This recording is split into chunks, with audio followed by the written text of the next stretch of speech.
মনে পড়ে না সৈয়দ ফয়জুল করিম সাহেব চরমনায়ের বলেছিলেন না, রক্ত বের করার পরে আল্লাহ পাক যেন এদের উপরে পরিপূর্ণ গজব ঢালে। আল্লাহ পাক যেন সেই গজব আমার চোখে দেখায়। আল্লাহর কাছে বলি, আল্লাহ যেন সেই গজব আমার চোখে দেখায় এবং আল্লাহ পাক গজব নাযিল করবে, কোনো সন্দেহ নেই। আমি আল্লাহর কাছে বিচার দিচ্ছি, গজব চাচ্ছি। শুধু এক ফয়জুল করিম না, এরকম শত শত ফয়জুল করিম, মামুনুল হক সাহেব সহ আলেমদেরকে যে নির্যাতন করা হয়েছে, তাদের দুঃখের কষ্টের বদদুয়ার ফল এই দেশে থাকতে পারেন। হাজারো কষ্ট আসবে, হাজারো জুলুম আসবে, জেল আসবে, নির্যাতন আসবে, সাথে সাথে সব জিনিসের জবাব দিতে হয়। ধৈর্য ধরলে ফলাফল কি হয়? রান্না করা ভাত খেয়ে যাওয়ার সুযোগ। কথা কয় না, এটা ধৈর্যের ফলাফল। আপনি কি মনে করেন আমি রাজনীতি নিয়ে যতটুকু গবেষণা করে দেখছি, আরো 100 বছরে আওয়ামী লীগের ক্ষমতা যাওয়ার কোনো স্পেস, কোনো সুযোগ ছিল না। সব জায়গা তিনি এমন কোনো গভর্নমেন্টের জায়গা নাই যিনি তার লোক বসায়। তাহলে কেন গেল? এটা আর কিচ্ছু না, ওলামায়ে কেরামের চোখের পানি, আলেমদেরকে নির্যাতনের কষ্টের ছবি। মনে পড়ে না 5 তারিখে সৈয়দ ফয়জুল করিম সাহেব চরমনায়ের বলেছিলেন না, রক্ত বের করার পরে, যে আমি আল্লাহর কাছে বিচার দিচ্ছি, গজব চাচ্ছি। শুধু এক ফয়জুল করিম না, এরকম শত শত ফয়জুল করিম, মামুনুল হক সাহেব সহ আলেমদেরকে যে নির্যাতন করা হয়েছে, তাদের দুঃখের কষ্টের বদদুয়ার ফল এই দেশে থাকতে পারেন। অনেকে ইসলামকে ভয় পা, ইসলাম ক্ষমতা আসলে না জানি কি হয়। কিচ্ছু না, জোর করার কোনো প্রয়োজন নাই। এই যে এখানে যারা আছেন বাজান, আমি জানি অনেকে আছেন আমরা বিড়ি সিগারেট খাই তো স্বাভাবিক, কথা বলেন। আচ্ছা, এই যে 2-3 ঘন্টা এখানে ছিলেন, এখানে থাকা অবস্থায় কেউ খাইছেন? এই পরিবেশ, এখানে ইসলাম ক্ষমতা আসে, জোর করে কাউকে মদ বন্ধ করতে হবে না। গোটা দুনিয়ার পরিবেশ এমন হয়ে যাবে যে গোটা দুনিয়ার মধ্যে কোনো মানুষ মদ পান করবে না। পরিবেশ, ইসলাম ক্ষমতা আসলে পরিবেশ চেঞ্জ হয়ে যাবে। জোর করে কাউকে নামাজে নিতে হবে না। মদিনায় কাউকে জোর করে হাজী সাহেব নিতে হয়নি। নামাজের সময় সব দোকান বন্ধ। ওখানে তো বাঙালি মানুষের অভাব নাই, 30 লক্ষ বাঙালি থাকে সৌদিতে, তারাও তো দেখি নামাজে চলে যায়। এটা পরিবেশের দাম। এটা ইসলাম ক্ষমতা আসলে মা বোনদের ভয়ের কোনো কারণ নাই। তখন চাঁদাবাজির কোনো পরিস্থিতিই থাকবে না। আপনি গাড়ির রুট পারমিটের জন্য এখন 2 কোটি টাকা চাঁদা দেন, এরপরে ভাড়া নেন পাবলিক থেকে, তখন এই 2 কোটি দিয়ে পারমিট নেওয়া লাগবে না। পাবলিক থেকে আপনার 100 টাকার ভাড়া 50 টাকা নিলে হক আদায় হয়ে যাবে। নবীজির আখলাক, এক সাহাবী মসজিদে নববীতে এসে প্রস্রাব করতে বসছে, বেদুইন ইহুদি। হযরত উমর তরবারি বের করছে। উমর মানে কি? তরবারি। এই জন্য উমর ফারুক যার নাম হয়, তার মেজাজটা কি হয়? এই নামের একটা তাসির আছে, প্রভাব আছে, আর সহজ সরল থাকে না। আচ্ছা, যাই হোক, উমরে ফারুক তরবারি বের করছে আঘাত করার জন্য। নবীজি বলে উসকুত, সহিহ বুখারীর বর্ণনা, হে উমর থামো। বাস, থেমে গেছে। এবার ওই বেদুইন চুপচাপ মসজিদের মধ্যে প্রস্রাব করতেছে। আমরা হলে কি করতাম? একজনের মোবাইল আসছে নামাজে, পুরা সবাই মিলে গোষ্ঠী উদ্ধার করে ফেলতেছে। এটা কি আদত? এটা নবীজি? প্রতিদিন যদি কারো হয় এটা ভিন্ন কথা। আমি আমার মসজিদে বলে দিছি, কোনদিন এরকম হলে তাকাইবেন না তার দিকে। আরে ভাই, সে কি ইচ্ছা করে ফোন দিতে বলছে? আপনারা সবাই যদি সালাম ফিরে তাকায়া থাকেন, এই ব্যক্তি লজ্জিত হলো না? মসজিদে আসবে পরে আরো, আপনি কেন তাকে দিনে দূরে ঠেলে দিলেন? এটা ইসলামের আদর্শ? এটা ভুল করতেই পারে মানুষ, সংশোধনের জায়গায় তো হলো ইসলাম। সুবহানাল্লাহ। আপনি কেন কঠিনতা করেন? এই পেটা টুপি ছাড়া আসছস, তোর নামাজ হইব না, যা বের হয়ে যা। এটা কি ইসলাম? এটা টুপি ছাড়া কি নামাজ হয় না? তাহলে কেন আপনি কঠিনতা করেন? বুঝান, আপনি বুঝান। গেঞ্জি পরে আসে নামাজই হবে না। আরে ভাই, এখানে তো শরীয়ত মাকরু অপশন রাখছে, মানে জায়েজ আছে। ও পছন্দনীয়, এটা জায়েজের অপশন আছে এখানে। না জায়েজ হলে তো নবীজি লা ইয়াজুজু বলে দিতেন, না জায়েজ বলে দিতেন। কেন কঠিন করতেছেন ভাজান? এগুলা করবেন না। ওহি আহমদ সুয়ে মুসা আজ খুদা। মুসা নবীর এক বান্দা বলে, মালিক তোমারে পাইলে তোমার চুলগুলো আশ্রয় দিতাম, দাড়িগুলো আশ্রয় দিতাম। মুসা নবী, এই করোটা কি তুমি? তার ধ্যান ছুটে গেছে, খেয়াল ছুটে গেছে। আল্লাহ সাথে সাথে ওহি নাজিল করছে, ওহি আহমদ সুয়ে মুসা, হে মুসা, আমি তোরে পাঠাইছি পথগুলা বান্দাদেরকে আমার সাথে জোড়ায় দেওয়ার জন্য। আমার থেকে দূরে সরানোর অনুমতি তোমারে কে দিছে? নবীজির সামনে প্রস্রাব করলো মসজিদে নববীতে। প্রস্রাব শেষ, নবীজি ডাক দিলেন, এই এদিকে আস। তুমি কোন ধর্মের? কই ইহুদি ধর্মের। তোমাদের ধর্মে কি ইবাদতের কোনো স্থান নাই? হ্যাঁ ইয়া রাসূলুল্লাহ, আছে। সেখানে যদি আমাদের কেউ গিয়ে প্রস্রাব করতো, তোমাদের খারাপ লাগতো না? হ্যাঁ ইয়া রাসূলুল্লাহ, এটা আমাদের ইবাদতের স্থান, এখানে এটা করা উচিত না। সাহাবী আর ওই ইহুদি কোনো দেরি করে নাই, লেট করে নাই, হাত বাড়ায় দেয়, বলে কালিমা পড়ায় দেন, মুসলমান বানায়। এটা কি তলোয়ার দিয়া মুসলমান বানাইছে? জোর কইরা মুসলমান বানাইছে? অনেকে ইসলামকে ভয় পা, কি ইসলাম ক্ষমতা আসলে না জানি কি হয়। কিচ্ছু না, জোর করার কোনো প্রয়োজন নাই। এই যে এখানে যারা আছেন বাজান, আমি জানি অনেকে আছেন আমরা বিড়ি সিগারেট খাই তো স্বাভাবিক, কথা বলে না। আচ্ছা, এই যে 2-3 ঘন্টা এখানে ছিলেন, এখানে থাকা অবস্থায় কেউ খাইছেন?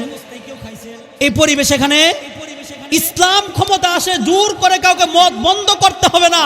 গোটা দুনিয়ার পরিবেশ এমন হয়ে যাবে যে গোটা দুনিয়ার মধ্যে কোনো মানুষ মদ পান করবে না। পরিবেশ, ইসলাম ক্ষমতা আসলে পরিবেশ চেঞ্জ হয়ে যাবে। জোর করে কাউকে নামাজে নিতে হবে না। মদিনায় কাউকে জোর করে হাজির সাহেব নিতে হয়নি। নামাজের সময় সব দোকান বন্ধ। ওখানে তো বাঙালি মানুষের অভাব নাই, 30 লক্ষ বাঙালি থাকে সৌদিতে, তারাও তো দেখি নামাজে চলে যায়। এটা পরিবেশের দাম। এটা ইসলাম ক্ষমতা আসলে মা বোনদের ভয়ের কোনো কারণ নাই। তখন চাঁদাবাজির কোনো পরিস্থিতি থাকবে না। আপনি গাড়ির রুট পারমিটের জন্য এখন 2 কোটি টাকা চাঁদা দেন, এরপরে ভাড়া বাড়ায় নেন পাবলিক থেকে, তখন এই 2 কোটি দিয়ে পারমিট নেওয়া লাগবে না। পাবলিক থেকে আপনার 100 টাকার ভাড়া 50 টাকা নিলে হক আদায় হয়ে যাবে। কথা কয় না? যাই হোক, নবীজির আখলাক, আদর্শ, এটা অত্যন্ত দামি। মনে করেন না হুজুর মানেই নবীজির আদর্শ না।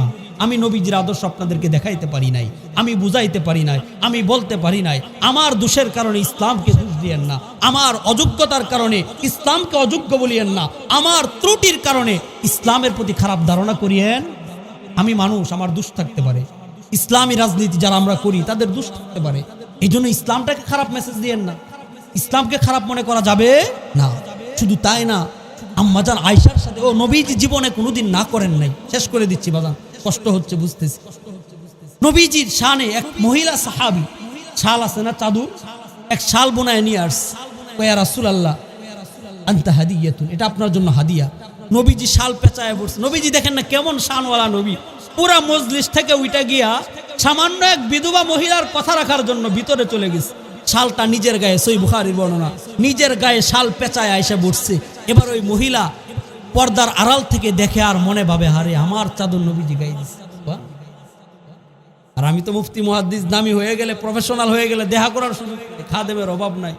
অথচ নবীজির ব্যাপারে সাহাবীরা কি বলতো, ইহুদিরা, লা আরিফুহুম বি মুহাম্মদ, জানি না তাদের মধ্যে মুহাম্মদকে এটা চিনি না। একসাথে বসে আছে, একসাথে জনগণের কাতারে চলছে, আলাদা কোনো পারফিট না এখানে। কথাটা বুঝাইতে পারছি আমি। এবার শাল গায়ে দিয়া বসছে, দেখেন না ঘটনা কি মজার। সবাই বলতেছে মা আহসানা, বিউটিফুল ইয়া রাসূলুল্লাহ, চমৎকার হয়েছে, আপনাকে ভালো লাগতেছে। তখন একজন পাশের এক সাহাবী বলে, ইয়া রাসূলুল্লাহ আমার না শালটা পছন্দ হয়েছে। কারণ তিনি জানেন নবীজি কোনো জিনিস কি করেন না, না করেন না, চাইলেই দিয়া দিবে। এবার আর নবীজি কি করবো, ঠেকাই পড়ে গেছে। আর উমরে ফারুক তরবারি বার করে, দূর বেটা, নবীজিকে এত ভালো লাগতেছিল আর তুমি বুঝি এখন চায়া নিয়ে আনিলা? ও তোমার যা মনে চায় তাই কো, আমারটা আমি কামায় নেই। ও চাদর তুমি এনে কেমনে নিলা? ও কি করবো, কিছুদিন পরে এন্তেকাল করব, জানি না আমার হাসর কেমন হয়, কবরে কোনো জবাব টবাব দিব না। এই যে চাদর পেঁচায়া কবরে কাফন পেঁচায়া শুয়ে থাকবো, যখন ফেরেশতা প্রশ্ন করবে মুহাম্মদুর রাসূলুল্লাহর ফ্লেভার এবং চাদর দেখায়া দিব, ফেরেশতা চলে যাবে। শুধু তাই না, নবীজির আখলাকটা আম্মাজান আয়েশার সাথে কেমন, সহিহ বুখারীর এক বর্ণনা, তিরমিজির এক বর্ণনা বলে শেষ করছে। স্ত্রীদেরকে নিয়ে মাঝে মাঝে ঘুরতে যাওয়া, হাঁটতে যাওয়া, বেড়ানো, এটা সুন্নত। এটা কি সাথে কাবিন নামা নিয়ে যায় না, নাহলে বিপদে পড়বেন। আবার বুঝেন নাই, নাহলে কি পড়বেন, বিপদে পড়বেন। যাই হোক, নবীজি এক চাঁদরাতের গল্প, চাঁদরাতে আম্মাজান আয়েশাকে নিয়ে বের হয়েছে। এক একজন নবীর গায়ে আল্লাহ জান্নাতি 1000 পুরুষের শক্তি দিছে, সুবহানাল্লাহ।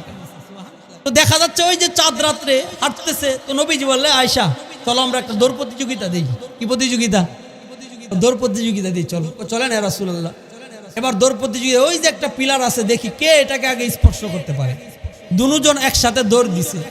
নবীজি দেখতেছে আম্মাজান আয়েশা হেরে যাবে, আসলে তো হেরেই যাবে। 1000 পুরুষের সাথে একজন মহিলা পারে? আর রিজাল কওয়ামুনা আলান নিসা, এমনি তো পুরুষরা আল্লাহ কি বানাইছে, শক্তিশালী বানাইছে। বাকি শক্তিশালী হয়েছেন দেখিয়া যেভাবে মন চায় সেভাবে স্ত্রীর সাথে ব্যবহার করেন না। এদেরকে বেশি টাইট দিবেন, ভেঙে যাবে, ছেড়ে দিবেন, ভেঙে যাবে। দুইটার মাঝামাঝি নরমে সরমে মিলায়া জিলায়া কি করতে হবে, একটু পাম টাম দিয়া খুশি করে কি করতে হবে, চলতে হবে। এগুলাই, আর কিচ্ছু নয়। সমস্ত নবীরাও সাহাবাদেরকেও এই পাম একটু বুঝায় টুজায় নরমে টরমে এভাবে রাখছে, আর কিচ্ছু না এখানে। কথা ঠিক আছে না? সহজ, কঠিন করা যাবে না। আচ্ছা, এবার নবীজি যখন দেখলেন আম্মাজান আয়েশা হেরে যাচ্ছে, তখন নবীজি একটু আস্তে করে যাওয়া শুরু করলেন। আয়েশা গিয়া কি করলেন, আগে স্পর্শ করে জিতে গেলেন। মহিলা তো খোঁচা মারার অভ্যাস, আল্লাহ মাফ করো, মহিলা খোঁচা মারার অভ্যাস না। আম্মাজান আয়েশা বলে, যারা হাদিস পড়েন, সিরাত পড়ান, তারা জানেন, আয়েশার সিরাত পড়লে অনেক কিছু বুঝবেন। আম্মাজান আয়েশা বলেন, আপনি পারলেন না, ঠেকে গেলেন, জিতায় দিল কে? রাসূলুল্লাহ সাল্লাল্লাহু আলাইহি ওয়াসাল্লাম নিজে জিতায় দিলেন। আমার নবীজিকে তিনি কি মারলেন? খোঁচা মারলেন। নবীজি ধৈর্য ধরছে। সব জিনিসের জবাব দিতে হয় না, সুবহানাল্লাহ। মাসালা বের হয়ে যা, উলামায়ে কেরাম, দিনকে যারা দ্বীন লাইনে খেদমত করেন, হাজারো ধরনের বিরোধিতা আসবে, হাজারো কষ্ট আসবে, হাজারো জুলুম আসবে, জেল আসবে, নির্যাতন আসবে, সাথে সাথে সব জিনিসের জবাব দিতে হয়।